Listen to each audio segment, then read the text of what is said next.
Hey, salut à toi. J'espère que tu vas bien et bienvenue dans ce nouveau podcast. Aujourd'hui, je vais parler avec toi d'un sujet qui me tient vraiment à cœur. Mais c'est surtout l'intention que j'ai, c'est surtout de le dédramatiser et de faire en sorte que ce soit en fait quelque chose de normal, mais surtout de nécessaire et de logique. C'est le fait de suivre une thérapie. Peut-être que j'en fais trop parce que je sais que j'en parle très très souvent.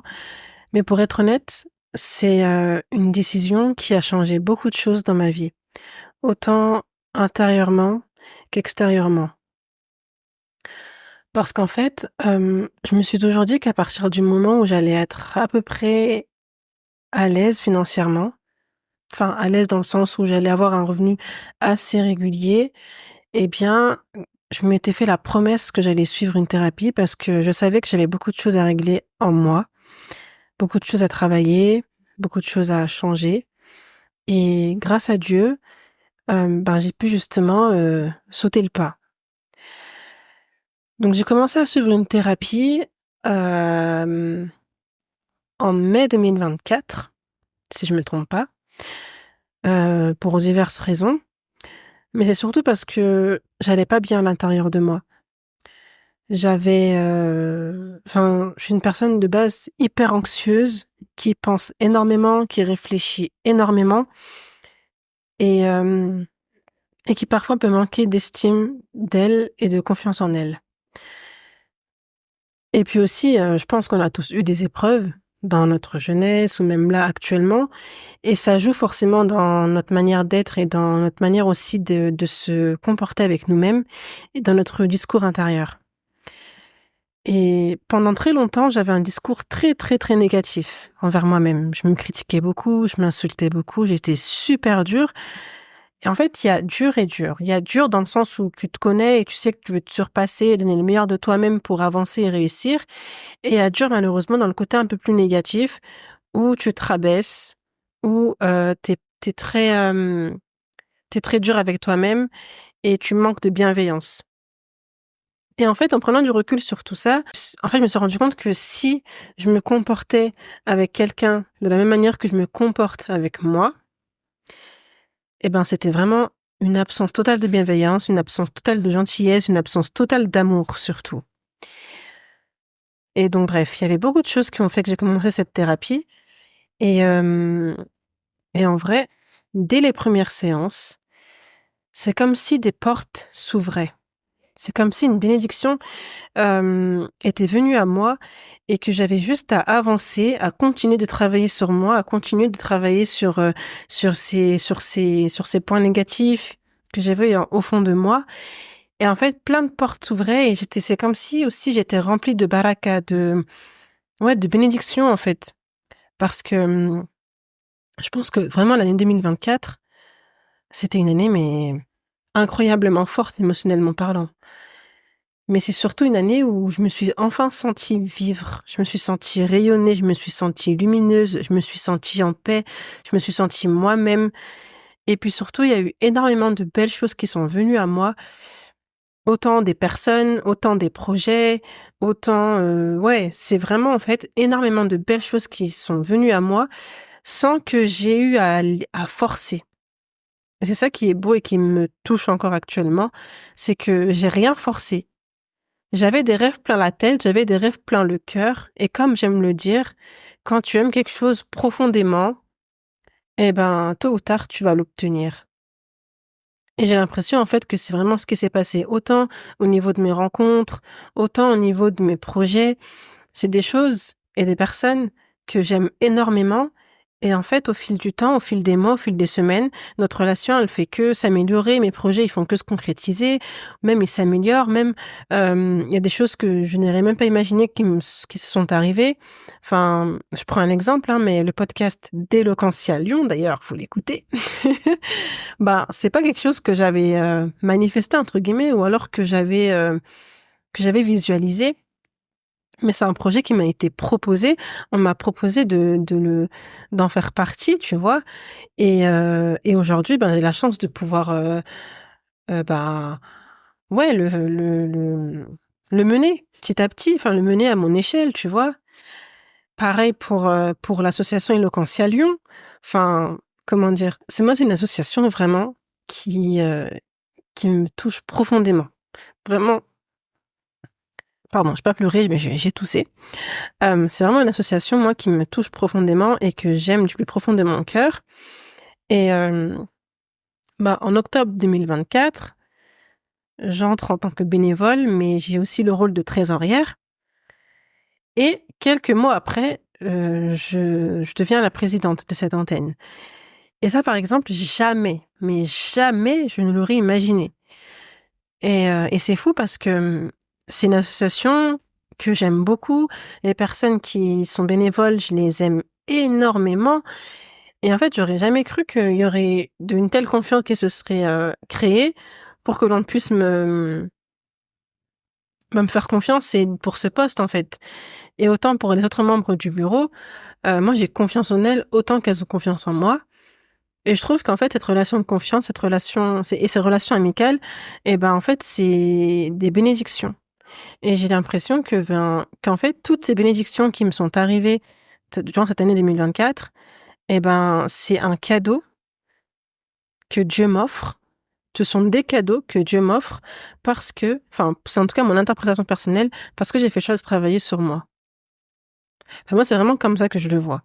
Parce que vraiment, en fait, j'ai l'impression que à partir du moment où j'ai commencé mes thérapies, c'est comme si une lumière s'était ouverte, enfin, une porte plutôt s'était ouverte. C'est comme si une porte s'était ouverte. C'est comme si j'étais rentrée dans une salle, dans une pièce lumineuse et qu'elle ne faisait et que la luminosité ne faisait que augmenter, augmenter, augmenter, et que la grâce, la bénédiction, la paix, l'apaisement, tout ça, toutes ces belles sensations toutes ces belles sensations n'ont fait que augmenter. Et en fait, j'ai l'impression de vraiment nager dans un mood, en fait, comme ça, en fait, hyper apaisant, hyper serein, hyper vraiment peace, dans la paix, en fait. Euh, mais voilà, enfin vraiment, en fait, le message que je voulais vraiment faire passer aujourd'hui, c'est qu'en fait, faut vraiment pas avoir honte de se soigner. Faut pas avoir honte de prendre soin de soi, surtout dans notre culture. Et ça, je vais le répéter encore et encore. On est issu d'une culture, enfin, je suis issue de la culture comorienne, donc culture africaine. Et malheureusement, en fait, nos parents, depuis petits, nous disent que les psys, que les thérapeutes, c'est pour les fous. Croyez-moi que non. Et surtout, je vais pas faire de généralité, mais je pense que surtout nous, la communauté africaine, nous sommes celles qui avons le plus besoin de se soigner. Parce qu'il y a trop de traumas générationnels. Il y a trop de choses. Il y a trop de choses à soigner, en fait. Et vraiment, je pense que ce qui serait beau, c'est que notre génération à nous, elle banalise le fait de se soigner, elle banalise le fait de suivre des thérapies, elle banalise le fait de prendre soin de sa santé mentale autant que physique. Parce qu'on est éduqué, on grandit dans une société où on a grandi plutôt dans une société où il faut prendre soin de soi physiquement. Donc faire du sport, bien manger, 5 fruits et légumes par jour. Ça, on l'a entendu pendant toute notre enfance. Mais la santé mentale, ce n'est que très récemment que ça a été pris en compte et que elle s'est fait une place dans notre société et dans notre manière de penser. Et je pense qu'aujourd'hui, nous, notre génération, on a un taf à faire sur ça. On doit en fait nous-mêmes prendre conscience que c'est hyper important de prendre soin de sa santé mentale et que surtout, il ne faut pas en avoir honte. Et je pense que si on est plusieurs à faire le premier pas, à se dire, tu sais quoi, je vais tester une séance de thérapie pour voir ce que ça donne. Je vais essayer de parler de mes problèmes. Je vais essayer de parler de ce qui ne va pas. Je vais essayer de prendre soin de moi. Et en fait, ça va juste donner aux autres l'envie de faire de même. Et plus on se soigne, plus on sera apte, peut-être pour celles et ceux qui le veulent, pardon, à peut-être fonder une famille et surtout à ne pas reproduire des schémas destructeurs, des traumas, des choses en fait qui nous ont fait du mal à nos enfants. En fait, c'est juste ça. Bref, c'était ma pensée d'aujourd'hui. Mais vraiment, ce que je voulais dire, c'est que oui, ces différentes thérapies, pour moi, ça a vraiment été une ouverture à la lumière. Ça a apporté plein de changements. Après, j'ai conscience qu'il y a le destin. Hein. Voilà, je sais que il y a le destin et que Tout ce qui m'est arrivé devait m'arriver et tout ce qui m'arrivera devra m'arriver. Mais c'est beau, en fait, de voir, de se voir évoluer et mais surtout de savourer, en fait, toutes ces belles victoires. Parce que je pense que le plus dur, c'est vraiment de travailler sur soi et d'assumer ses défauts, de les assumer envers soi-même, de faire preuve d'honnêteté envers soi-même et de mener ce travail de changement. C'est pas le plus facile, mais je vous jure que ça en vaut la peine. Ça en vaut la peine parce que vraiment, des personnes avec qui je ne parlais pas tout le temps, qui voyaient juste mes stories, surtout cet été, parce que c'est vraiment cet été-là où j'ai l'impression d'avoir eu un déclic, une lumière, plein de rayons de soleil en moi. On me dit, mais Simone, dans tes stories, on voit que tu as l'air épanouie, que tu es lumineuse, que tu rayonnes. Et moi, je me rendais pas compte parce que j'étais vraiment dedans, dans le mood de la guérison, dans le mood de la lumière, dans le mood de toute cette positivité. Donc moi, je vivais et je savourais en fait chaque instant. Mais c'est vrai que quand j'ai regardé les photos, je me suis trouvée vraiment rayonnante et ça m'a fait du bien. Ça m'a fait du bien et j'ai retrouvé en fait ce soleil intérieur qui me manquait. Et puis aussi, ça c'est plus une victoire personnelle, mais le fait d'être montée sur scène lors de la soirée de lancement d'Eloquence à Lyon, c'était un truc de fou. Je me rappelle que j'étais en thérapie, en appel avec ma thérapeute, et elle m'a dit, tu sais que tu seras capable de le faire. Je lui ai dit, je sais, mais j'ai peur. Et elle me dit, mais c'est pas grave, tu seras capable. Je savais que je l'étais, mais tu vois, vu que moi de base je suis quelqu'un de très peureuse, et ben je naviguais entre la peur, mais en même temps l'envie, mais ça, je revenais à la peur, mais j'en avais trop envie. Et au final, ben voilà, je me suis donné les moyens, je me suis challengée. Et même encore une fois, en regardant les photos de moi de cette soirée-là, je me rends compte de mon évolution. Et en fait, ça me touche beaucoup.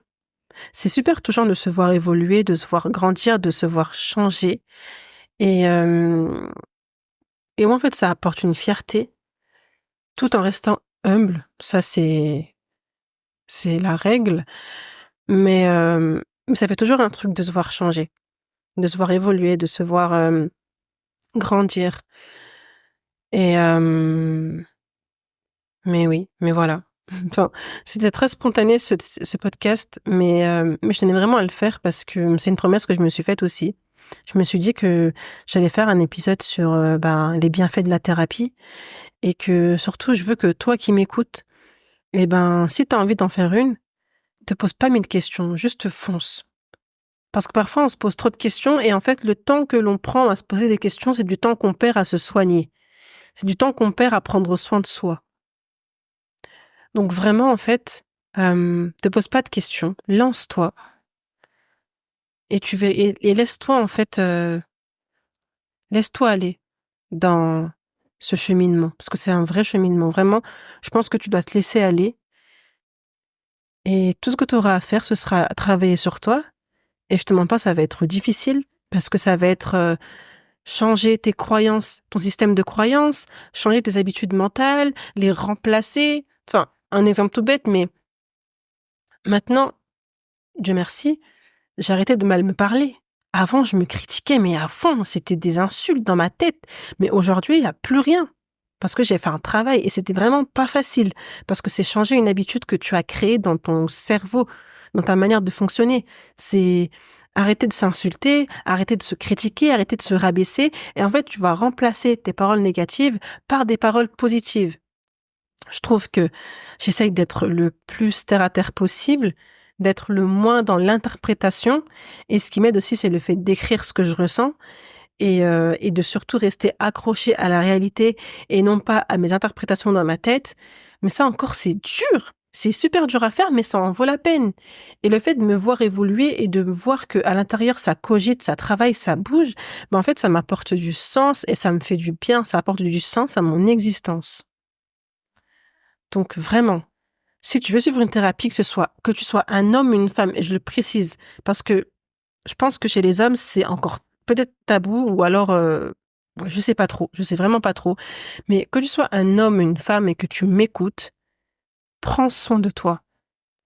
Prends soin de ta santé mentale Et si tu ressens le besoin d'aller chez la psychologue ou chez un thérapeute, une thérapeute, ne te pose pas 1000 questions et vas-y. Et je t'assure que tu n'auras aucun regret. Peut-être que ça ne répondra pas à tes attentes, c'est possible, mais au moins tu n'auras pas de regret. Parce que tu auras fait ce premier pas de vouloir prendre soin de toi et de vouloir guérir de certaines choses qui t'embêtent chez toi ou qui ne vont pas en toi. Donc voilà. J'espère que ce message te touchera. J'espère que ça te fera peut-être une prise de conscience, je sais pas. Mais c'est super important de prendre soin de soi. C'est hyper important de prendre soin de sa santé mentale si tu veux cultiver des bonnes relations avec les autres et cultiver une bonne relation avec toi. Je te laisse sur ce dernier mot. Prends soin de toi et à la prochaine.